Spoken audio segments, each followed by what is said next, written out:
Hey, what's up, guys? Mark here from Whitewash Studio, and today I wanted to get into a little bit of the details and show you how a door frame is made. So when you're out on your job site, you can kind of see what the framing looks like. I'll show you how the loads from the roof would go through a wall and how they would transfer down and out around the door. So stay tuned and let's get into the details now. So I wanted to go over how you would typically frame out an opening inside a wall, and I'm going to be talking mainly about a door. And so why you would find this interesting or useful is when you're out on a job site and you kind of see how the studs are put together, how the walls are constructed.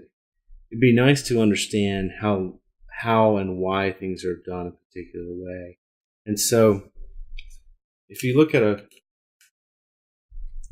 a typical wall, you have the top, and you have the bottom, and in between here you've got wood studs.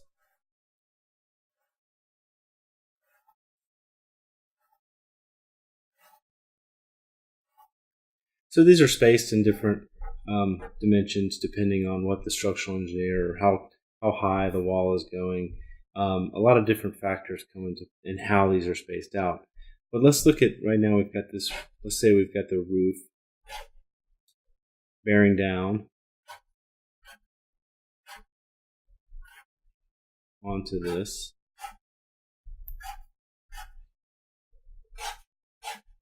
And what we want to do is we want to cut an opening in here. So whether it's a window or a door, it really doesn't change things too much. So we've got these two studs here.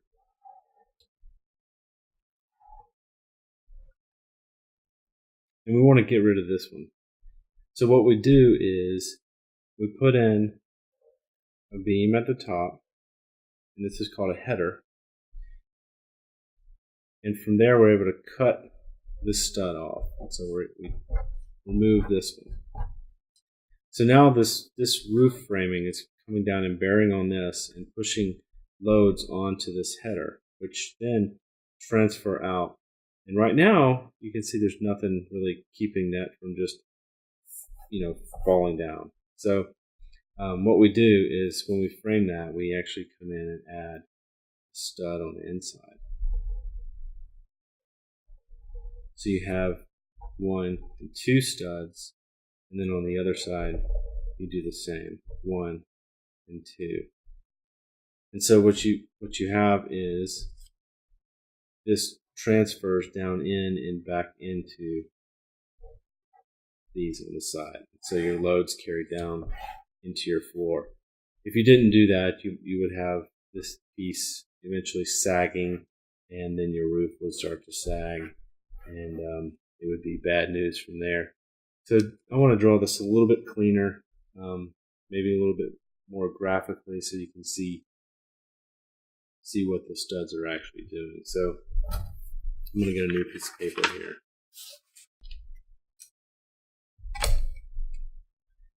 So I'm going to draw it in a little 3 dimensions.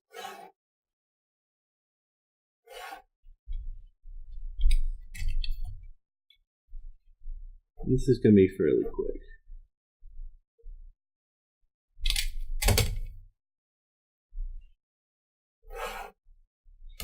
At the top of your wall, you typically have more than one, what they call a top plate. So at the top of your wall, you've got two 2x4s that are laying flat on top of each other.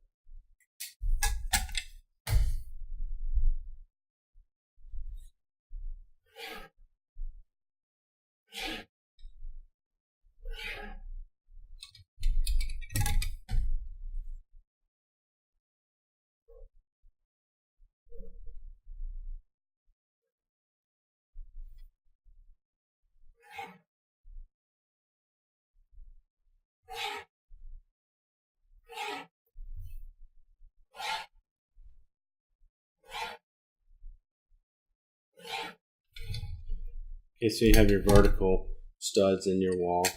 I'm going to make this a little short probably. But, paper's moving around a little bit.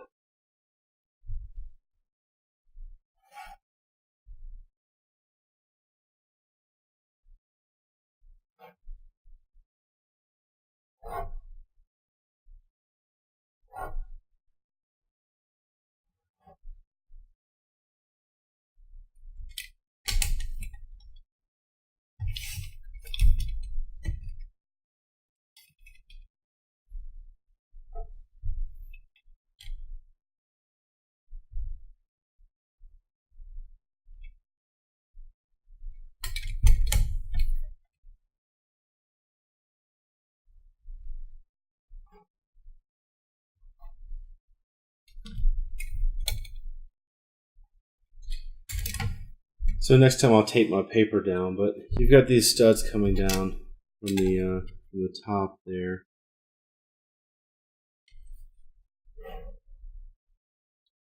And then what we do is we add in this header. And a lot of times it's actually a couple pieces. So you put two.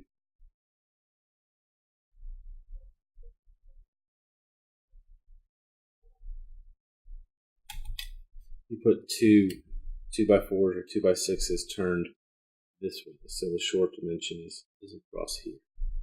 And now you've got an opening, but see this load transferring down through the wall. It transfers out to the sides here when it hits this header, but it has nowhere to go right now. It would just knock this board off. So what we do is we come back in and add another stud to that.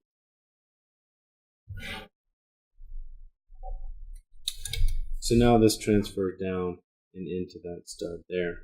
So that's how you frame an opening in an existing wall or a new construction. Thanks for watching. I hope you got some useful information out of today's video. And if you'd like to see more, you can head over to whitewashstudio.com or subscribe to my YouTube channel and be kept up to date on all the latest videos. I also have a podcast that you can listen to on iTunes at Whitewash Studio Architecture Podcast is the name of that. And you could also listen to it directly off my website if you prefer to listen off the website as opposed to iTunes. So I look forward to hearing from you. If you want to get in touch, just hit me up on Twitter at Thomas M. Sawyer. Thanks.